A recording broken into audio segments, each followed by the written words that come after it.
Hello. Hopefully you are there. Hello, am I live? If there's anyone out there, send me a comment. Say, let me know where you're from so that, I know that I'm not just talking to myself. But if I have to talk to myself, well, that's nothing new. I guess I can do it live in front of the world. So today's message is about pain. Now, I had another live stream scheduled for earlier today about attracting love and different things like that. And I ended up not doing that live stream because I was in a conversation with a friend from out of the country, and he and I don't get to talk very often. And since I'm usually here talking to myself, I decided that maybe that conversation was more important. And so I didn't do a live stream this morning. I am doing it now. And if you don't know who I am Wendy, and I self-published God's Master Plan for the Masses, where I explain how God wrote his Paleo-Hebrew signature over the United States in a 7-year period, beginning in 2017 and ending in 2024. He used the path of the 3 eclipses that occurred during that time period to write his signature, the beginning and end, the Aleph Tav, over the United States. Okay, I wrote the book talking about that, and I have a new book coming out called God's Master Plan for Salvation, with new, fresh revelation of some of the wonderful things that God has in store for humanity, okay, as we enter a new phase of human evolution.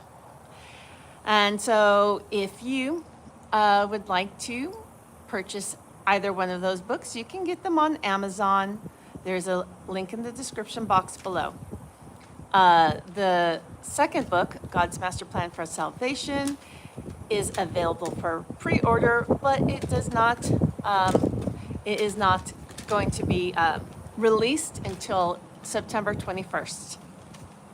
All right, so enough about me. Let's talk about this topic. Pain. Can it really heal you? Well, I'm inspired to talk about this because it's one of the things that me and my foreign friend were talking about.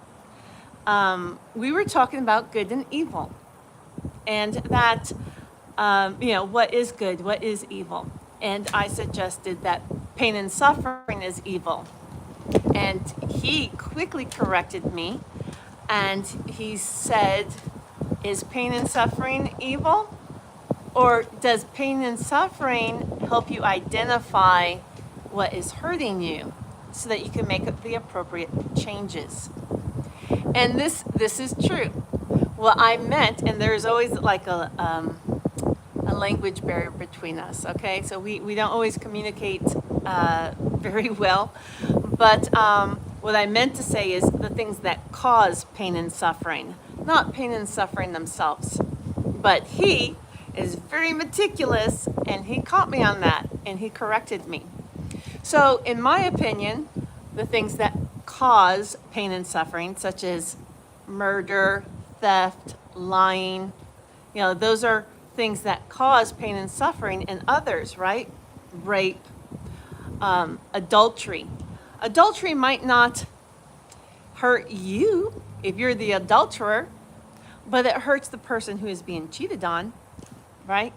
So adultery does cause pain and suffering, and that's what makes it evil. So things that cause pain and suffering are evil. Pain and suffering for others, okay?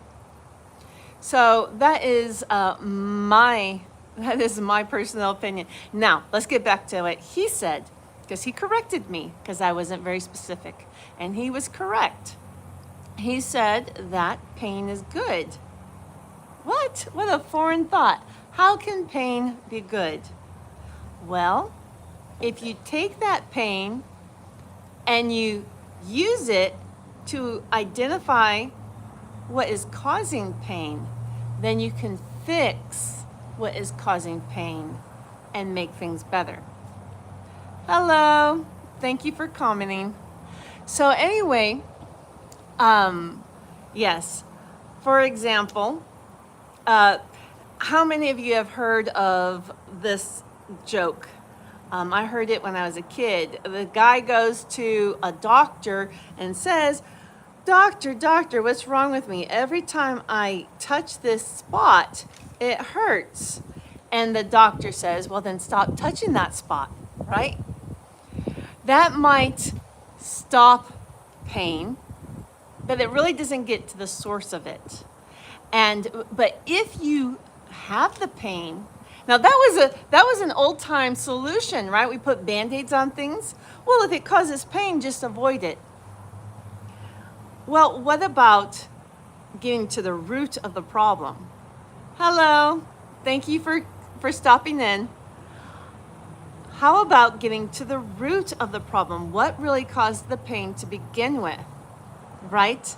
And so, thank you for commenting.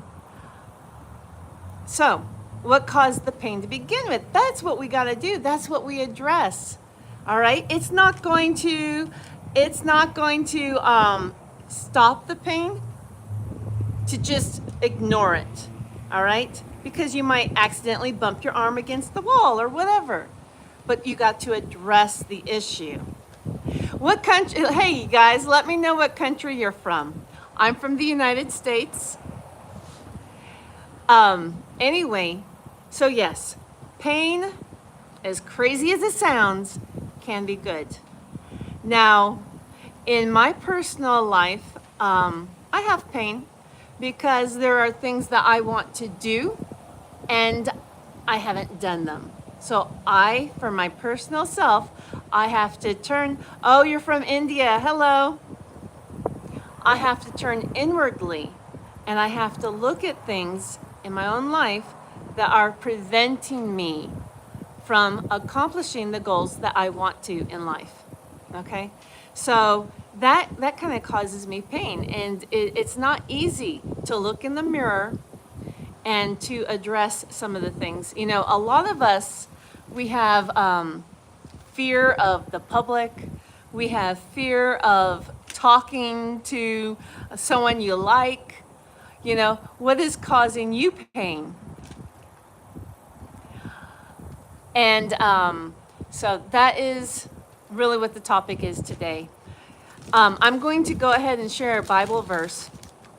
It is, and we know that all things work together for good to those who love God, to those who are called according to his purpose. So that passage there suggests that we sometimes have to face challenges in life.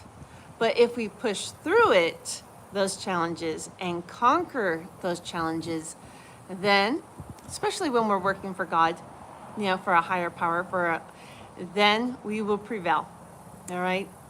And this is a real short message today. I just wanted to get that out there about pain.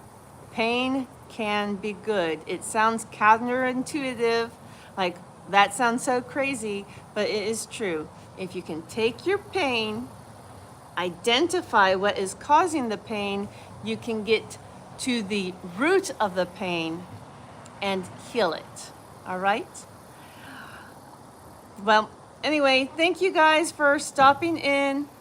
I'm just going to be sharing short little lives here and there. And I want to thank everyone who posted a comment or participated in the chat. If you don't mind, I am trying to get 100 subscribers. I'm almost there. That's my first goal. If you don't mind subscribing, I appreciate it. Also, be sure to like the video.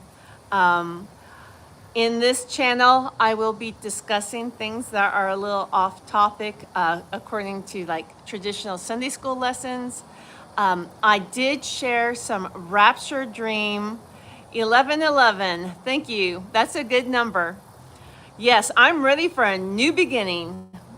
Anyway, I did share some rapture dreams in the previous live streams this week.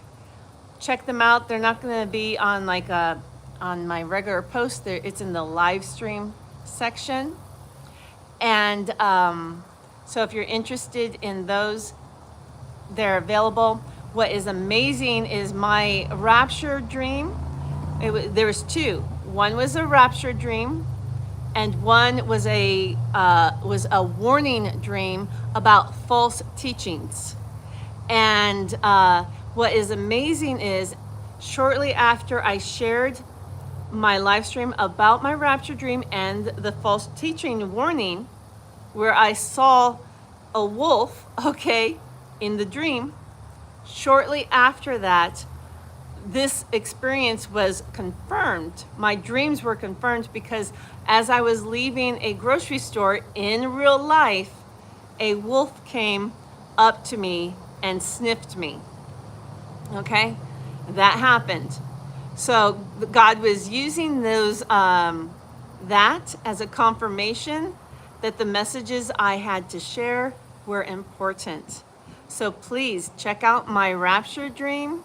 It was posted a couple of days ago, and the confirmation, okay, which was posted yesterday. So thank you so much for watching. Please like, please subscribe. I love and appreciate you. My name is Wendy, and we're all living in the winds of change.